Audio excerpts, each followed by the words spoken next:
How's it going, Film and TV fans? Welcome back to another review on the Off the Cuff Film Reviews YouTube channel. Today we're back on another episode, looking back at the Final Destination franchise. Today we're looking at the Final Destination, released in 2009, the fourth installment of the franchise.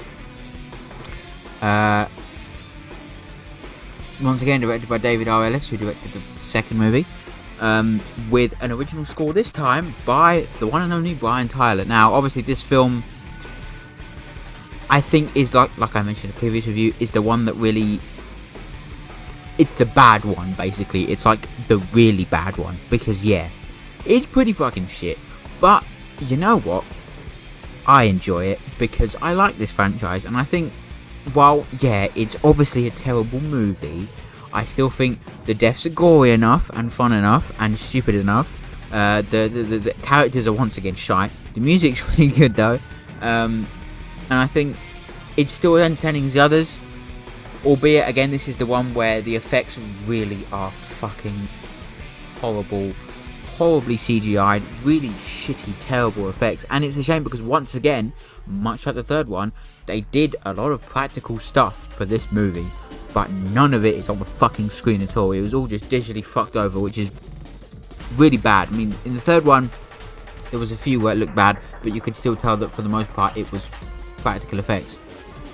But here, even though for a fact we know it was practical effects, it just looks fake as fuck. Every single fucking thing in this movie looks fake AF, which is really disappointing for a franchise that has, for the most part, strived up until this point on practical effects being the way, to just fucking say no so badly here as well. And not meaning that I think one of the worst fictional characters ever created by any human beings, Mr. Hunt, in this movie exists, and he's fucking horrible, and I'm so glad when he dies. But like Dead Meat James pointed out, I too agree the fact that his death is one of the actually more terrifying deaths in the franchise, because while it is still bloody and gory and he gets his fucking like whole guts and shit like sucked out and that, what is the scariness about it is that he's in a pool surrounded by people, yet he can't communicate with any of them and he can't get any of their help. That's really, for me, what is the most intriguing element of that particular death. But the rest of the movie is just fucking, it's, you know what, I will admit, it's better than 90% of the Halloween sequels. I would rather watch this movie than Resurrection, or Curse, or hell, even Revenge, or even fucking Return of Michael Myers. You know, because I still enjoy this movie. I still get a kick out of it. I still think it's fun. I enjoy it quite a lot. I know that everyone hates it, and yes, I know it's a terrible movie, but it's just fun for me. I like seeing the over extravagant deaths. The thing that pisses me off the most is again the shitty visual effects, which really make me want to die. But aside from the really bad visual effects, this one has two premonitions, which is quite unusual for a movie of this stature, I suppose.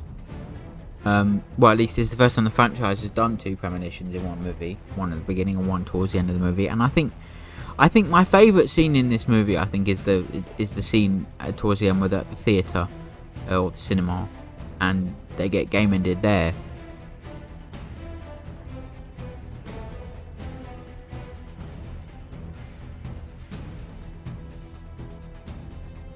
And that's quite fun. I think that's really funny and quite meta, but the rest of it is just like the raceway stuff at the beginning.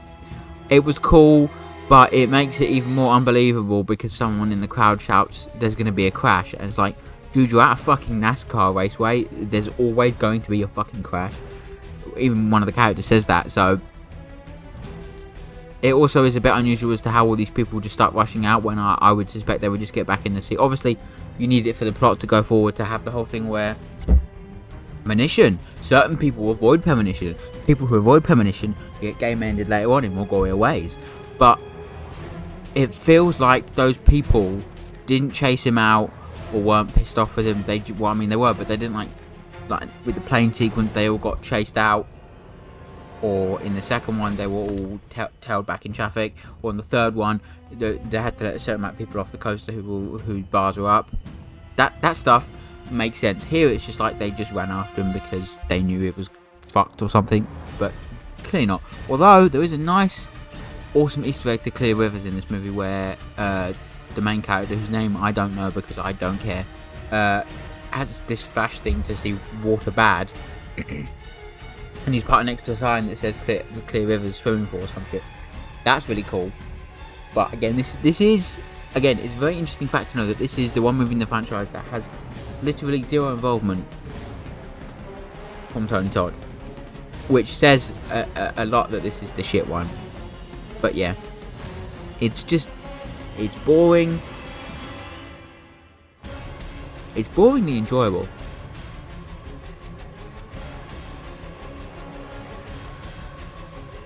That's what it is. I still think it's interesting. I still enjoy it as a movie. I know everyone hates it. It's kind of a guilty pleasure movie for me because I actually think it's quite fun. But I understand why. When going to watch a film in this franchise, this is definitely the one I levitate to. It's usually 1, 5 or 3. And never 2 or 4 for some reason.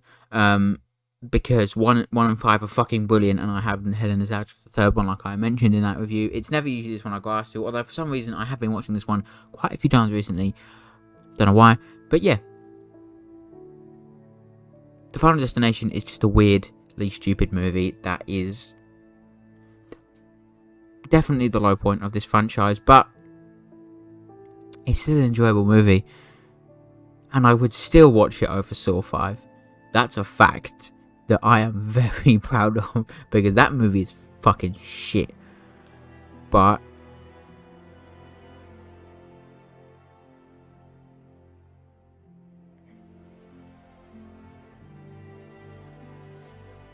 it's nice to have Brian Tyler come in and score for this franchise. I think for me that's what works the best here. It has some pretty cool music, but as James J. Genies pointed out, there's some pretty melancholy BS, and I think the score for the 5th one is far better than his score for this one.